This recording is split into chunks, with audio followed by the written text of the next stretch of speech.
Live from Houston, Texas, and around the world. It's time to get your champagne wishes and caviar dreams. Welcome inside the Hall of Fame. Now, can you dig that?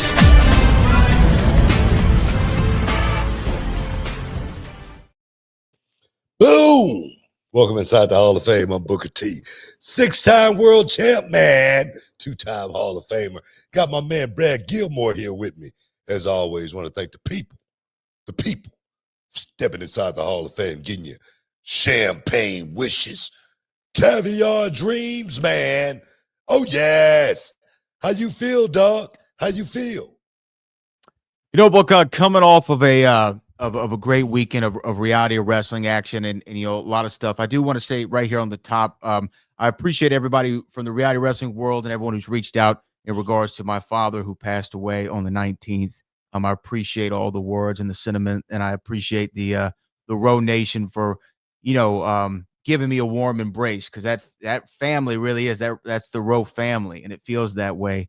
So yeah, I appreciate everybody who's definitely reached out. He great individual, and it sucks that he's no longer here, but he had a great run, as we say in the wrestling business, and so I appreciate everybody. Hey, man, you definitely represented on Saturday night for your dad, so I'm definitely I'm sure he's looking down proud. You know what I mean? So job well done, man. He did a good job. Well, you know what? I appreciate that, Book. And I will say, to bring it back to Roe for a second, there are two things that I did want to say real quick regarding him in reality of wrestling. First off, my folks, you remember, Book, they always would sit in the front row, right in the corner. And one time after the show, Tempo came up to me and he was like, Terrell Tempo, a leader of the command. And he goes, "Is that your dad out in the front row?" I said, "Yeah." He goes, "Man, I see him here all the time. I didn't know that was your dad." The next show comes, Terrell Tempo, and my dad always wore a baseball hat. Terrell Tempo brought a Terrell Tempo baseball hat, and he gave it to me. He's like, "Give this to your dad." And then every show my dad too came after that, he had the Terrell Tempo baseball hat on, and Tempo would always go over there and mess with him or something like that. And it was always something that he enjoyed. Now, the other thing I will say, when we were trying to come up with a name for one of our signature events, I had like a little piece of paper and I was writing them all. We were trying to figure out what to call our Rumble. I had all kinds of ideas, all of which you didn't like, and Kevin didn't like. They just didn't sound right. And I remember talking to my dad one day. I'm like, "I don't know what to call this thing." And he's the one who threw it out to me. "What if you call it The Last Stand?" And it was my dad who came up with that name. And I remember calling Kevin and you, and I was like, "Hey, what do you think about The Last Stand?" I think I took credit for it at the time, but Yeah. it was definitely Dad who came up with The Last Stand, and now it's morphed into The Last Stand Rumble. So he's got an impact on Row history there, because The Last Stand has become such a special event for all of us. So I just wanted to share those two stories. No doubt, man. No doubt. Speaking of history, man, we had a history making weekend with Natalya, Natty Neidhart. coming down and doing it in the main event against Promise Braxton. Heart and Soul. They had their own night. The ladies had their own night to go out there and shine. And then did they do that? Did they do that? Yes, they Incredible. did. I give the ladies, man, a big round of applause. I give all the guys, all the talent on the show on Saturday night. You guys went out there and you rocked it and really represented for reality wrestling. We really got a competition now as far as Road Platinum and Road Glory now. The guys are really, really invested in being the #1 show. I heard some of them talking about it, so I'm like, okay, I think it's time to take this thing to another level. So, again, appreciate all the hard work on Saturday night. And again, Natalya and Promise Braxton, the future Promise Braxton. Man, we love you guys. Yeah, it was an amazing night and a sellout. Let's say sold out to the rafters, quite literally, due to our new seating arrangement. They were up in the rafters watching Heart and Soul and Glory 4. Made history. Also, give a big shout out to Gigi Ray, who is the first ever Road Glory Women's Champion. That's a huge moment for her. She becomes, I think, the first ever, she becomes the first ever Triple Crown woman in reality of wrestling history by winning the Diamonds title, which then became the women's title, the women's tag team titles, and now the Glory Championship. She's the only one to hold all 3 titles. So congratulations to her. And then, yeah, Natty Neidhart and Promise Braxton. Wow. Wow. I mean, the sentiment that Natty put on social, I want to read because that says it all, right? This is what Natty said on X yesterday. With a world record for the most matches of any woman in WWE history, this match with Promise Braxton for Reality of Wrestling was up there with one of my favorites of my career. Reality of Wrestling is top tier. Promise is the real deal. She's as good as anyone I've ever worked with. It was also my pleasure beating her. But that was that's high praise. That's high praise coming from Natalya, who obviously has a incredible wrestling lineage with her father, her uncles, her grandfather, everybody involved in the Hart family. Her husband was an incredible performer when he was still in ring and a great wrestling mind. Shout out to TJ Wilson, who was in there on Saturday as well. Wow, what high praise for Promise and Rowe. And that I actually screenshotted that and sent it to our director, Kevin Barnhart. And I said, this gave me chills reading it because it really did. Nah, man, I can only imagine how Promise felt in there with Natty. I remember my Steamboat moment, being in the ring with Steamboat.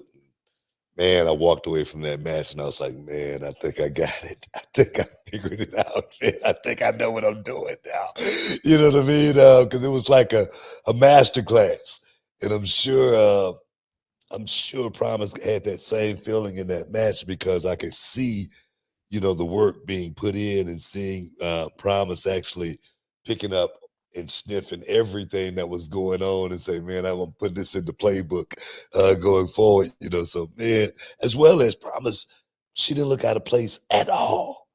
She did not look like she did not belong in the middle of that ring with Natty Neidhart. So, man, like I say, big ups to the ladies for going out there and really, really creating something special. I'm sure Promise is going to remember that night for the rest of her life. Just like I talk about Steamboat, right? I talk about being in the ring with Ric Flair and Perfect, and certain guys, Bret Hart, those matches, they are seared in my brain. Unlike a lot of matches, because I don't remember a lot of stuff that I did, but those matches I remember like it was just yesterday being in that. So I'm sure Promise is going to be reliving this moment many, many a day. I'm sure it's a surreal experience, when you were in there with Mach or Rick or any of those guys, Ricky and Brett. It's a surreal thing to be like, oh, I'm about to collar an elbow with this guy, right? And then you lock up and boom, there we are. Now we're into the stuff. But I can't imagine what the story in your head is ahead of time. And it was the same thing for Promise. I purposefully kind of kept my distance from Promise all day because I wanted her to stay focused and stay in the zone. You know what I mean? Because I knew what the moment meant for her. I was excited for it. So I can only imagine how much she felt. And yeah, by all accounts, she aced every test that you could throw out there. And you know what I want to see? You know what I want to see really for Promise Braxton? I want to see 2 things. First, I want to see a rematch. But more importantly, I want to see a big, nice, fat, old contract put out for Promise Braxton because I think that she's earning her stripes and she just got the rub from Natty. She got the rub. She definitely got the rub. You know what? It's going to happen. It's going to happen for her. I told Promise Braxton, she came to me one day and she said, Book, you think it's really going to happen for me? And I said, the only promise you're going to have. She goes, what's that? I go, counting the money. I say, so let's just keep putting the work in. That's what I tell all of my students at Reality Wrestling. I know you're wondering if it's going to ever happen for you. Just keep putting the work in. That's all you can really do in this game is keep putting the work in. Time off is your worst enemy. If you ain't studying, trust me, somebody else is. You know what I mean? So you better be on top of your game if you planning on doing this. One of my students texted me today, man. It was like, man, I wish I was there training. I'm down at Reality Wrestling, and I say, don't worry, it's gonna happen for you. We're gonna get you down here. You know what I mean? And we're gonna make it happen. So now, man, it's what it's all about. It's all about trying to get that knowledge and seeing what it's gonna take to get to that next level. Well, again, you'll be able to see Road Glory 4 and Heart and Soul, the television special that'll be up on the YouTube channel very soon. So stay tuned to the Road socials for that. And also on July 12th, Reality Wrestling Platinum is back in the building. And in Book, I'm feeling the competition. You know what I mean? We're about to put them Glory boys to shame is what we're going to do. Boys and girls. We're going to put them to shame, man. We're going to put them to shame. Wait a minute, who is we? We, you know? the platinum folk. You know what I mean? Platinum crew. The platinum peeps. You know, the platinum crew. I'm going to tell you, the commentary team, I must give big props to over there at Glory because it seems like they do something different. You know what I mean? You didn't even hear them. I got a mic. I got a speaker right at my table. What are you talking about? I can hear all the commentary. Okay. I mean, I got that hooked up. You know, I got the sound. The sound guy came in and hooked up. Hey, look, let me tell you this. When those boys have a national radio show on ESPN, they can holler at me. But until then, you know what I mean? I got my credentials. Look, I'm just saying, man. I'm just saying. The boys sound good. They sound damn good. And you know about this job here is all about somebody taking your spot. Hey, man, we're in the Hall of Fame. Stick around. We'll be back in a minute. Fellas, let's talk about confidence. The kind of confidence that counts when it's time to step up and deliver. And that's where Blue Chew comes in. Blue Chew is the original brand offering chewable tablets designed to help men achieve stronger, harder, and longer lasting erections. We're talking about getting in the game and staying in it. And you know what they say, man. If you stay ready, you ain't got to get ready. And with Blue Chew, you can take these chewables anytime, day or night. So you're always good to go when the opportunity strikes. And the best part, the entire process is done online. No doctor's visits, no awkward conversations, no waiting in line at a pharmacy. Ooh, yeah. And Blue Chew is putting their money where their mouth is, offering you a whole month for free. It's simple. You sign up at bluechew.com and consult with one of their licensed medical providers. And once approved, you'll receive your prescription delivered discreetly right to your door, made in the USA and ready to go when you are. Now, Brad, let's get real. Does it work, man? They'll mistake you for a soldier at full salute. You'll be pitching a tent like a true Eagle Scout, man. Blue Chew won't stop until every man is bricked up like a brick house. That's the mission, dog. And listen, confidence is key, especially when you're all bricked up. There's nothing sexier than a man who's ready to go. And at BlueChew.com, they can help bring that energy when it matters most. Don't miss out on what could be the best night of your life. Make life easier by getting harder. Discover your options at BlueChew.com, and we've got a deal just for our listeners. Try your first month absolutely free. Visit BlueChew.com, use the promo code Booker, and there's more details and important safety information. And as always, we thank Blue Chew for sponsoring the Hall of Fame podcast. Oh, yeah, man. Boom! Welcome back inside the Hall of Fame, y'all. But it was a hell of a weekend. Like I said, reality of wrestling went down. But UFC 317 went down as well. And we talked about it.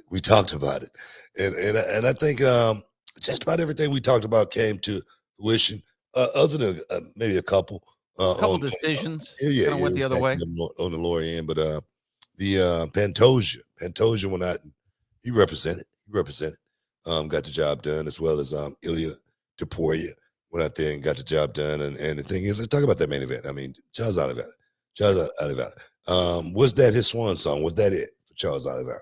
What do you think? I mean, as far as a title contender, that was the closest he's ever going to come again. And I think Charles Oliveira's had an incredible career. He's held the title before and has beaten some big names. But when you get out there and you get dusted in the first round, in pretty convincing fashion. There was no like, oh man, he looked good for a second. I mean, he was dominated. That's what happened. Ilia Topuria said I was going to knock him out in the first round. That's what he did. He's the new lightweight champ after being the featherweight champ. He's a guy who you have to earmark as a potential face of the UFC moving forward. And for Charles Oliveira, you know, it's kind of, do you remember WrestleMania 6 when Hogan lost to Warrior and Warrior was celebrating with the title? And then they had Hogan in that little ring cart, and he was just back there looking at Warrior as he rode off into the distance. That was the Charles Oliveira was Hogan in this scenario, right? He was just kind of riding off in the. You know what they say in that moment too, right? What's that? You know it. You know.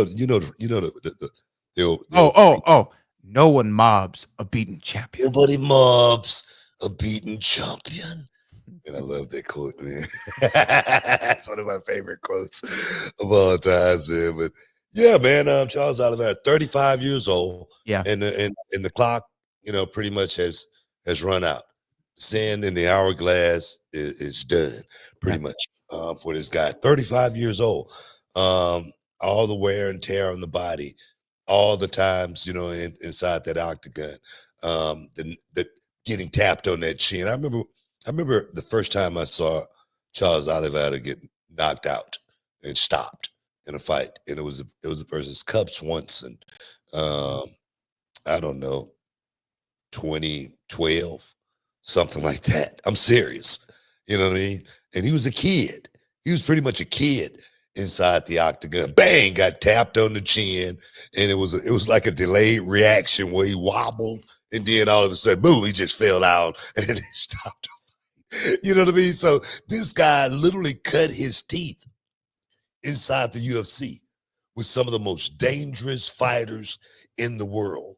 And now to step up in there against a guy like Ilia Topuria, who's a sniper with that big shot, left hand, all right. Got him up out of there, man. And I say, man, it was a devastating loss. That was devastating. Yeah. That was a loss where it seemed like he would have left his gloves in the middle of that octagon and say, man, it's been a hell of a ride. But obviously, he might be looking for more. Well, you know what? I mean, he would have loved to have won that title. Then maybe if he won the title, he would have retired because he's like, I can't get any better than this, because he would follow suit with Johnny Bones Jones, right? As he retire as a champion. But I don't really see much for, when I say I don't see much, I don't see a title picture or a way back to the title for Charles Oliveira, especially at this age. Now I think he has 11 losses on his career. He's coming off of a couple of his first losses in this last run since he won the title. Now that's 3 for him in his last 6 or something along those lines. So it doesn't look good for the future of him. And you know what? He was an incredible fighter. Look, when we saw him in person, I was thoroughly impressed. But he can still have some good fights, though, right? Yeah, I don't know. I don't know. I mean, there's still some good fights out there for Charles Oliveira. Maybe he got, let's just say, for instance, he still got. I mean, no, maybe he's still got maybe 2-3 fights left on his contract, is what I'm saying, that he got. I'm sure he's got more fights on his contract. That's what I'm saying. So they still got a few good fights they could throw him. He may not become champion. It's a lot of guys. You know what I mean? Dariush. I don't think he's going to become champion in the UFC, but they still keep finding a way to put him out there. And that's the way they've always done fighters in the UFC. If you want to get on the card, Don Cerrone, we'll get you on the card. I was about to say, Cowboy Cerrone. Hey, man, you want to fight? You want to fight this weekend? We'll put you on there, man. Exactly. You really want to fight? We're in Sheboygan. You'll be fighting some guy with more consonants than vowels in his last name. But Get me in, coach. But no, that's the game. So I'm sure it's going to be. I'm sure we're going to see Charles Oliveira in the octagon again. The thing is, we probably see Charles Oliveira win because he doesn't lose against like lower ranked fighters or anything like that. This guy only loses to championship caliber. Yeah, sure. So I think we still got a lot left to see in Charles Oliveira. Even though I would want to see him walk away right now, because that, like I said, that was a devastating knockout. Normally, when you get knocked out like that, it's bound to happen again. Yeah. We've talked about it before. When you get touched on the chin and put out, which he's had a few times in his career, but never this late in the game. It's only going to see what's going to happen for him. Time will tell. But what do you think about Ilia Topuria? Do you feel like they're going to put him on the Wheaties box? Is he the next guy? No, not at all. No, they're not going to do that. Not. I don't know if you saw the post fight, but Dana White don't seem to like this guy at all. What did he say? I mean, he questioned him on perhaps the two things I wouldn't be talking to a man about, and one of them was his wife. Bringing his wife in the ring, bringing his kid in the octagon. We don't do that. We don't do that. As well as Patty Pimblett coming in the. I mean, just don't look like Ilia Topuria is on the Christmas list for Dana White. I'm serious. I don't know why. I just felt that way. I mean, I know we normally don't see guys bring their wives, inside the octagon. Was that the first time we've seen something like that? I mean, they've brought him in when they've retired before. I know I've seen that. I don't know if I've seen it after a championship win, but we've seen it in boxing a lot. Boxing, we see the it wife gets on in. the regular. We see it on the regular. But let me ask you this.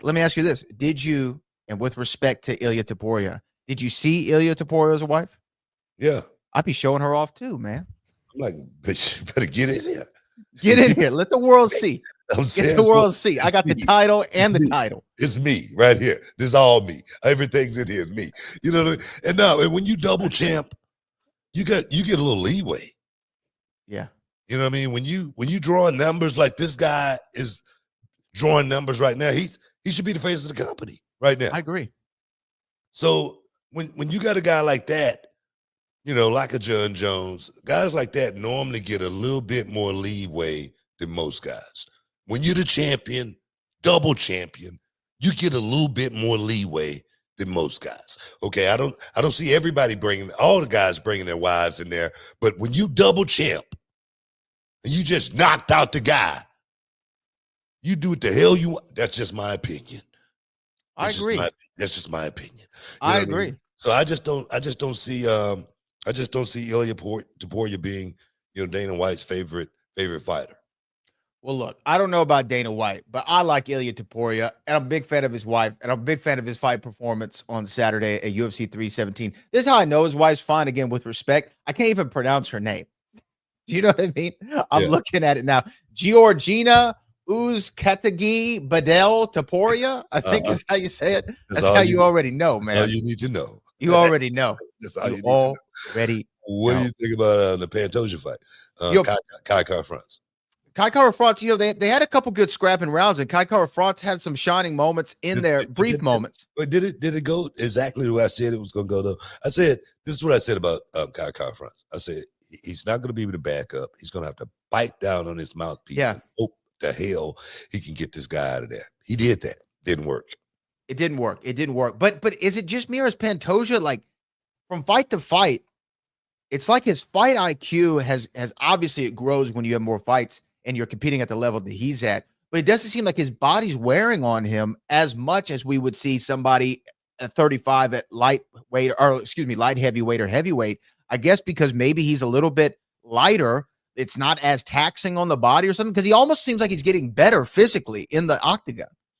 You know what, man? I think it's those spurts, fighters go through. It's just like, you remember Rafael dos Anjos? Yes, of course. You remember that run he went on? RDA, baby. He had a nice little run. He went on a damn good run. But before that, RDA really wasn't that guy. And then after that run, he wasn't that guy either. So I think guys like Pantoja find something at a certain stage in their careers, just like Robbie Lawler. Which was Robbie Lawler. He was a guy that could go out there and get knocked out and get beat. And then all of a sudden, bang, this guy seemed like he was the best karate guy. He seemed like he was the best fighter in the world at one point. So I think fighters seem to go through those spurts, like my boy Kendrick had going through that growth spurt. You know what I mean? I think it's something like that. It very well could be, because going back to RDA, I just wanted to look it up. He lost to Khabib in 2014, but then he beats Jason Hyde with TKO, Benson Henderson KO, beats Nate Diaz, Anthony Pettis, Don Cerrone back to back, and that was kind of his run. But I remember everybody talking about it. Wow. It was such an awesome freaking run. You know what I mean? I was like, man, nobody's going to beat this guy. And then he get beat, he can't win again. Hey, we got to take a break, guys. Stick around. You're in the Hall of Fame. We'll be back in a minute. Hey, this is Booker T, 6-time world champ, 2-time Hall of Fame. I got something for you guys, man. Look, when I was a kid, man, cereal was my jam. But now, since I'm a grown man, I'm looking for something that gives me more than just a sugar rush and carbs, man. That's when I found Magic Spoon. Look, it's a cereal that gives you the taste of your childhood favorites, but without sugar and packed with tons of protein. And if you're already a fan of Magic Spoon, then you need to listen up to this, because I've got some big news. Magic Spoon has taken that amazing cereal that we all love and turned it into high-protein treats. These new treats are light, they're crispy, and they become my go-to snack, especially before or even after the gym. Yeah, man, every serving of Magic Spoon cereal has 13 grams of protein, 0 grams of sugar, and only 4 grams of net carb. That fruity and cocoa flavor are the classic ones, but there's a whole lot more to try, man. And those new treats, they've got 12 grams of protein and come in flavors like marshmallow and chocolatey peanut butter. Perfect when you're on the go or you need a quick snack to fuel up before that workout. Yeah, man, I keep a box in my gym bag, but it's a great late night snack as well. Those treats have that crispy texture, great taste, and the macros that make you feel good about eating them. So Magic Spoon's bringing back those nostalgic flavors, but without all the stuff that we don't want. So if you want to try it for yourself and get $5 off your next order, go to magicspoon.com/HOF. That's magicspoon.com/HOF. Or you can even find it on Amazon or in your nearest grocery store. That's magicspoon.com/HOF for $5 off. Magic Spoon, hold on to the dream. Boom. Welcome back inside the Hall of Fame, y'all. We just kicking it. Yeah, UFC 317 went down. I think fight of the night was Roval versus Joshua Van. Those guys went there. They rocked it, man. I picked Roval because I thought his experience, being a little bit older, being in the prime of his career at 32 years old, was going to catch the 23-year-old kid off guard. But I also said, Muhammad Ali said, I'm going to shake up the world at 64 and talk no more at 22 years old, going out there and winning the world heavyweight championship of the world. So I was kind of like on point on both ends on that one right there. It could have went both ways. But that boy Van, man, that little T kick, and seemed like he just started rolling after he started. He didn't use that earlier, and that's one thing that's really unique about fighters. They may not show you their arsenal until they actually need to. And man, when he starts showing that one little wrinkle, I don't even know if it was a T kick, but it was quick. It was quick. It was very quick. And from that point on, it seemed like Roval was like, man, what the hell is going on here? It was, but both ways. Those guys fought. Fight of the night. Give them, hey, Dana, give them both bonuses. Dana White, to his credit, Dana White gave Roval his winning money. Like as if he would have won the fight. He gave him the same rate because of how great of a fight that it was. And it was the fight of the night. Some people are calling it a top 10 fight in UFC history. I think we're being a little bit of a prisoner of the moment in that regard. You gotta compare it to what we've seen as of late. As of late, it definitely stands out in recent memory as like, wow, these two guys went at it. You know, the same way like certain fights in certain eras, like I don't know how many people talk about the Roy McDonald Robbie Lawler fight, but like I remember watching that and go, this might be the greatest fight I've ever seen, just the way those two guys went at it. So we could be a prisoner of the moment. That fight is still up there for me.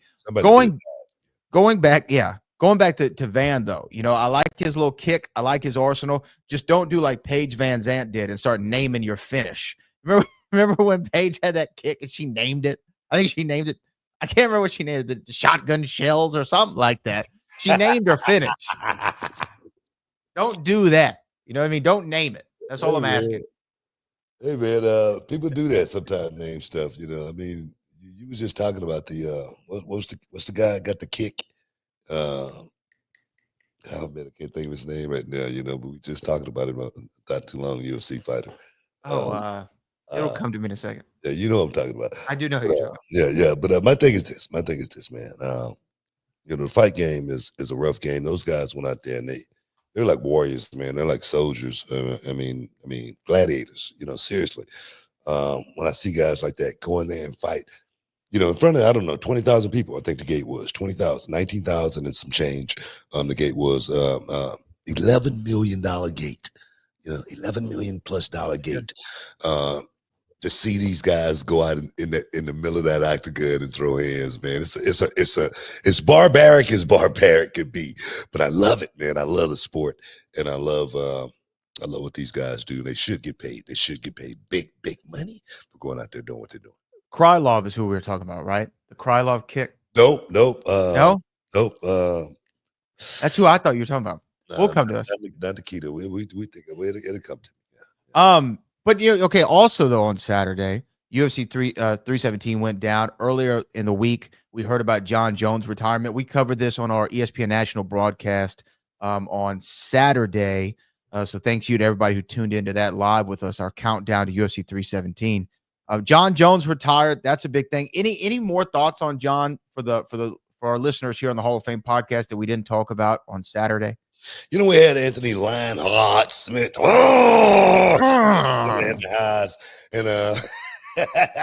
you know, Anthony didn't want to say anything negative towards Jon Jones, and I totally get it. I totally get it.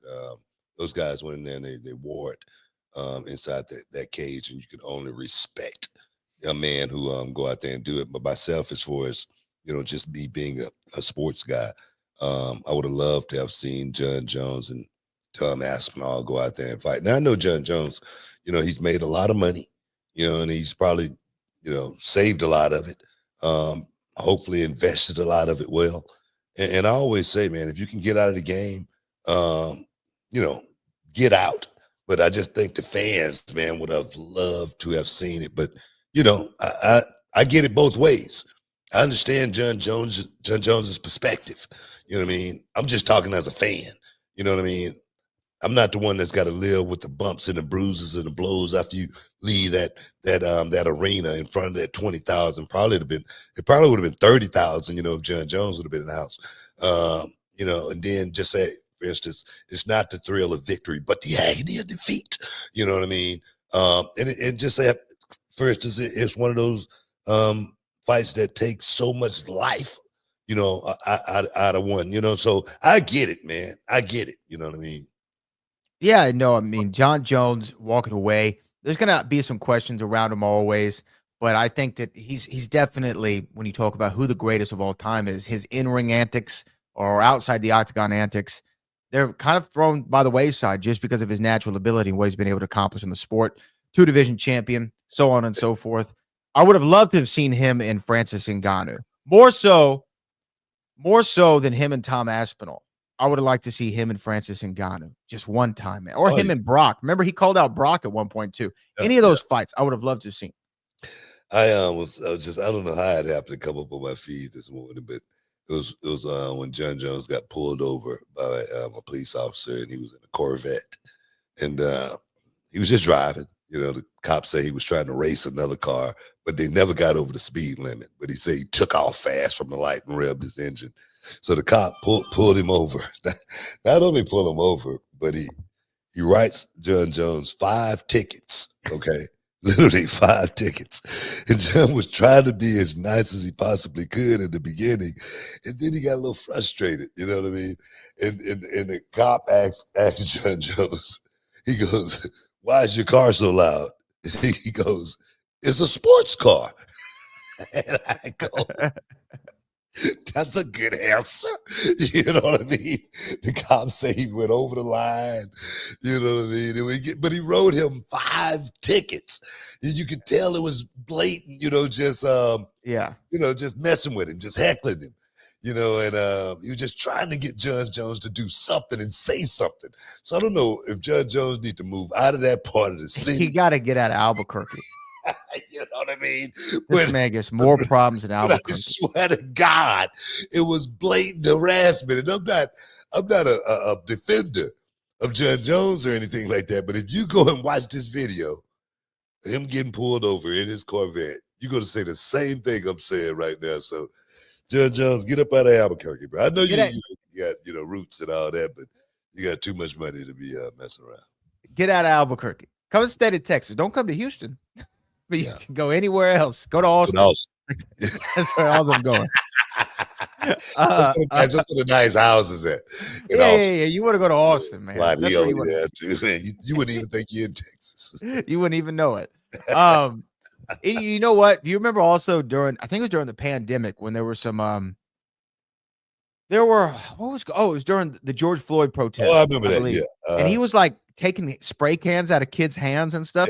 Can you imagine you're getting ready to tag up the side of a building and the UFC heavyweight champion of the world grabs a can out of your hand? You can't do nothing, man. There's nothing you can do with that except go, all right, yeah, you can have it. You can have it. Yeah. I remember seeing a video too of Jon standing in the airport talking to somebody, and a guy comes up behind him and bumps his shoulder and just keeps walking.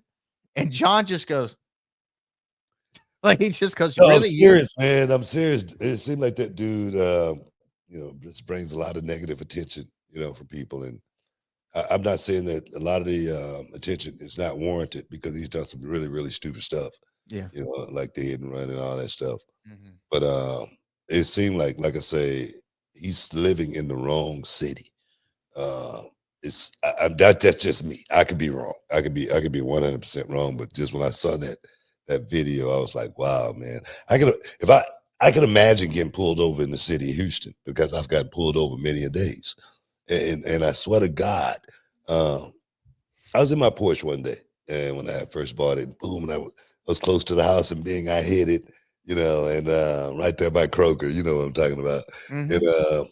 And I passed the cop, and I got, oh, he got me. And he turned around, he lit me up, and he rolled up on me, and he goes, license, the insurance. I go, man, I'm sorry, man. I said, I know what I did wrong, man. I just hit it, man. Just wanted to test it out, you know what I mean?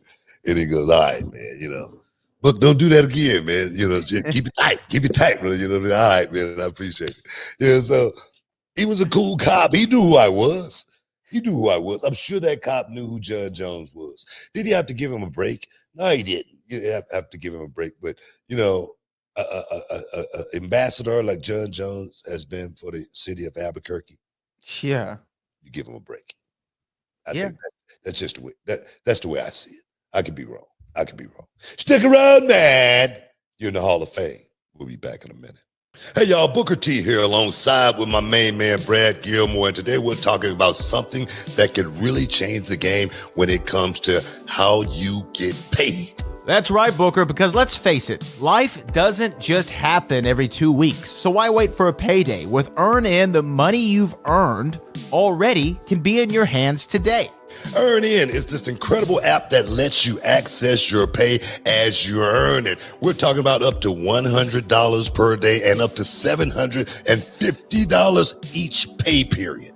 All you got to do is download the Earnin app, verify your paycheck, and boom, you can access up to $100 a day as you work. And the cool part, you just leave an optional tip, and any money you access plus the tip gets repaid when your next paycheck rolls in. Brad, I'm always talking about staying ready so you don't have to get ready, right? Imagine having that extra cash for that surprise date night, or maybe when you have to take the furry little friend to the vet unexpectedly. Absolutely, Booker. Or even those times when you need to grab a last minute gift, or maybe you're a little short on rent, or hey, even you might want to pick up some new gear for yourself or your kids or your lady. Folks, make Earnin part of your financial playbook. Join over 3.5 million customers who are finding financial stability and peace of mind thanks to Earnin. So don't wait around for a payday. Get your money when you need it and take control of your finances. Download Earnin today and experience what it's like to access pay on your terms. Get started with Earnin now and join the millions who are getting their pay their way. It's time to earn in, not just earn. Check it out, man. Welcome back inside the Hall of Fame, baby. Yeah. Where are we, man? Where are we?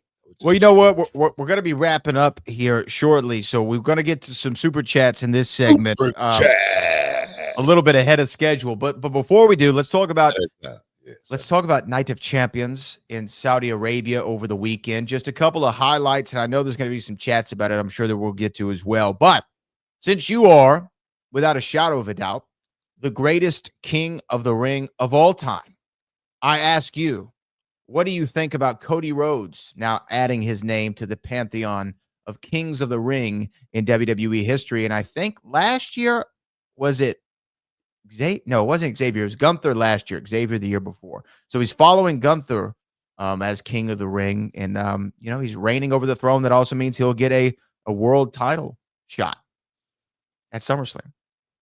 It's a great honor.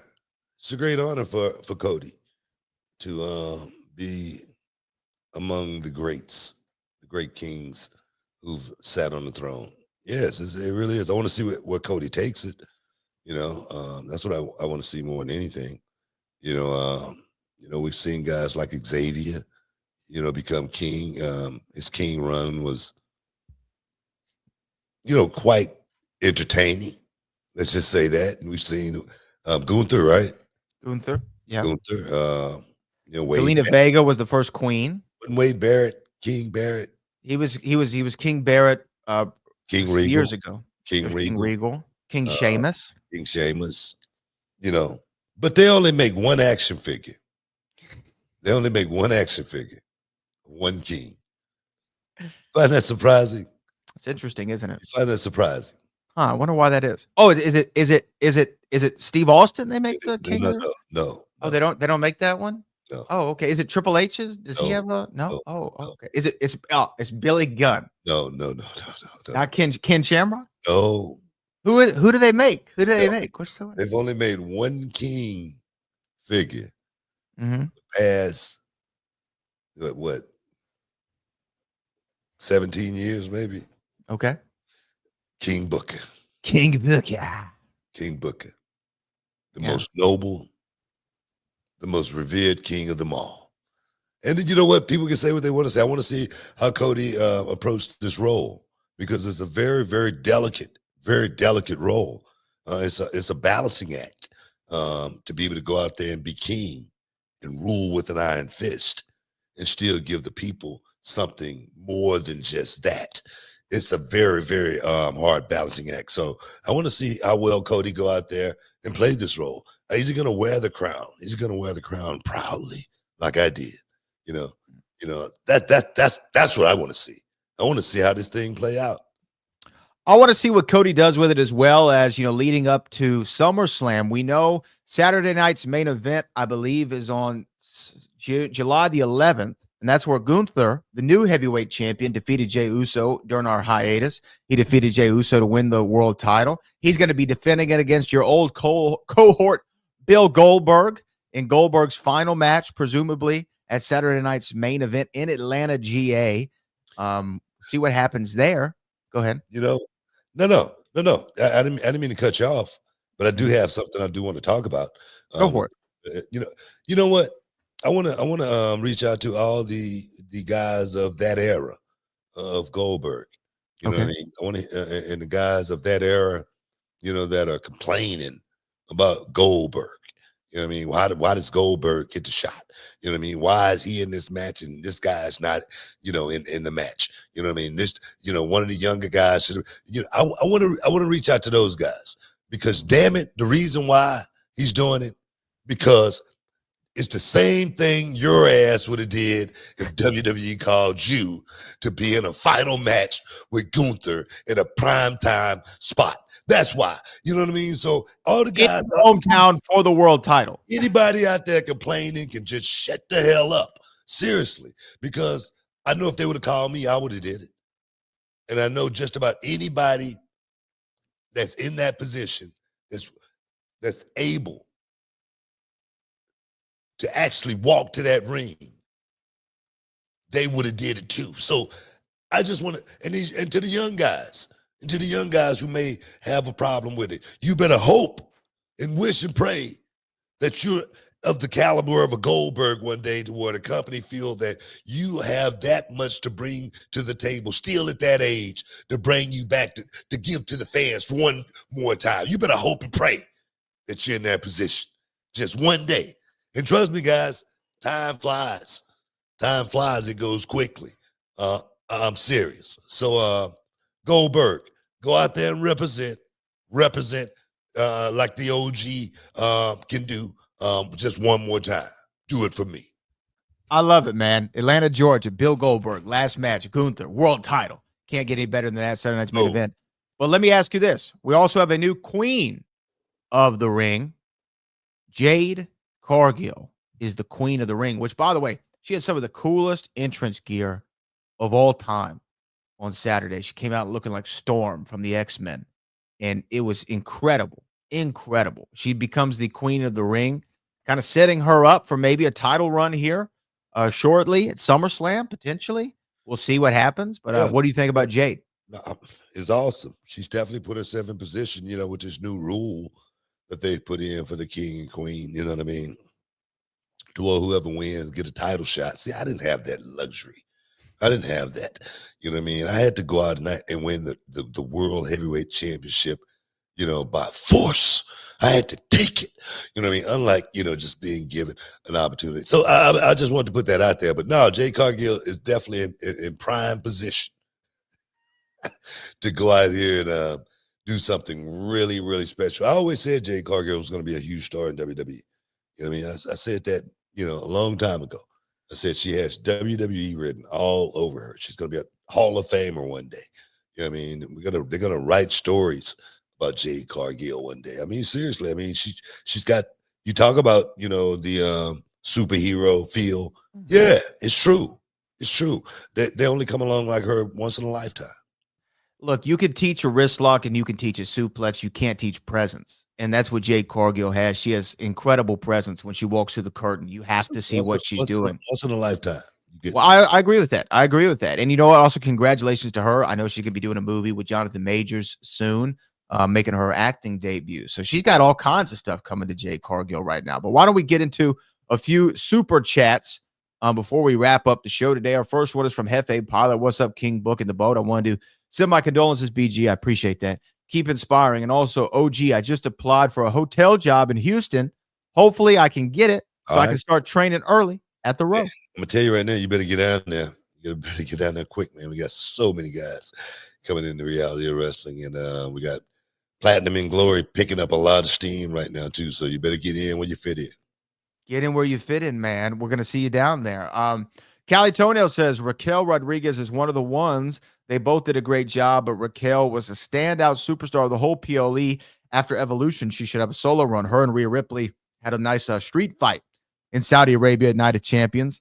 She did. There was a great match between both women. I do like Raquel. Do you think that she's primed for a solo run?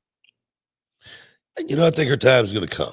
But it's like a great writer said about me one time. He said, Booker T is going to be a great champion one day. He's going to set a lot of records. He said, but he needs to feel a little more pain, just a little bit more pain. And I think that's what Raquel Rodriguez is going to be going through. She's just need to feel a little bit more pain before she get to that next level. We'll see. I like Raquel. I know Liv Morgan went down with an injury, so it could open up a spot for her when we hope Liv can get back as soon as she can. This one comes from D'Angelo Brown. What's your guys' reaction to Punk apologizing to the Saudi Arabia crowd for his 2019 tweet? Yeah, I did see that. I think it was in the kickoff. Punk did say he was sorry to the Saudi fans. Yeah, I mean, I'm sure he said he was. I'm sure he apologized to the Miz too. When he came back to the company, may not have done it, live in front of the people or anything like that. But I'm sure he came back. I'm sure he did that with a lot of people. The Punk that left and the Punk that's come back, those are two different guys. I really must say that. And if you can't apologize for something that you said and we get past it, there's something wrong with you. Facts. Not me. If I could apologize and say, man, I'm sorry, you know what I mean? Especially when, it's something said on a whim, on the spur of the moment about somebody else, and you just happen to get the backlash from it. If you can't apologize and move on, we got a problem. That's the way I look at it. You got a huge problem. And to me, Punk, by all accounts, has turned a new leaf. And look, I'm also sure that I know I'm playing when I'm saying this. Well, I'm sure when he saw the Saudi check, and he was like, "Hey, apology. Who do I need to apologize to? Who do I need to talk to? Who do I need to go? Who do I need to talk to? All these guys are done, man. Riyadh season came through. No, I'm playing. No, man. You apologize and you move on. You apologize. That's life.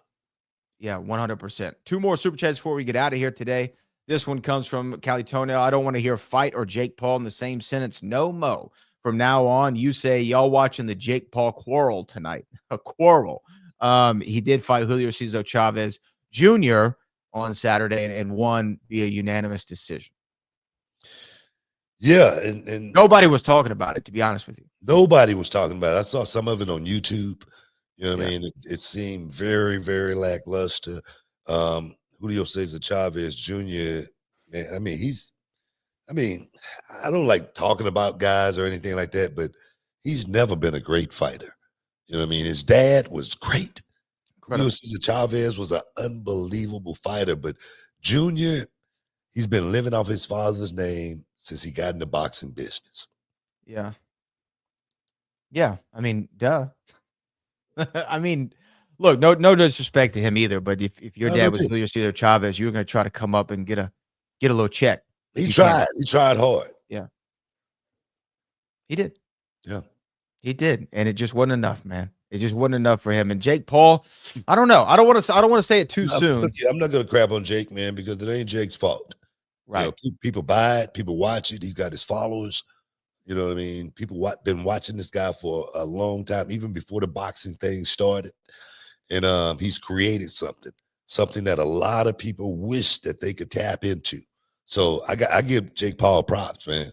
If you can make people buy it, you know, you selling it, that's the way it's supposed to be. Right. Bottom line.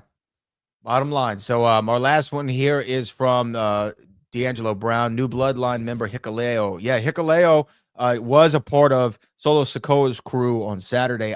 They didn't say his name, so I'm thinking his name's going to change. But we have another member of the ever-growing family. I saw a question mark by his name. I don't know what it was or anything like that, but we got another member. We got another bloodline member, baby. You know what? It's only getting bigger and bigger and bigger, stronger, faster. And guess what? There's a few more members out there. There's a couple of more that you might see come up in the future in professional wrestling. So just keep your eyes open. The best is yet to come. Yes. So there you go. That's our show today, BT. Oh yeah, man. I want to thank everybody for stepping inside the Hall of Fame, getting your champagne wishes, caviar dreams, man. You know, Bradley, all the heavy lifting. All you guys for stepping inside again. Champagne wishes, caviar dreams. Until next time, peace. We love you.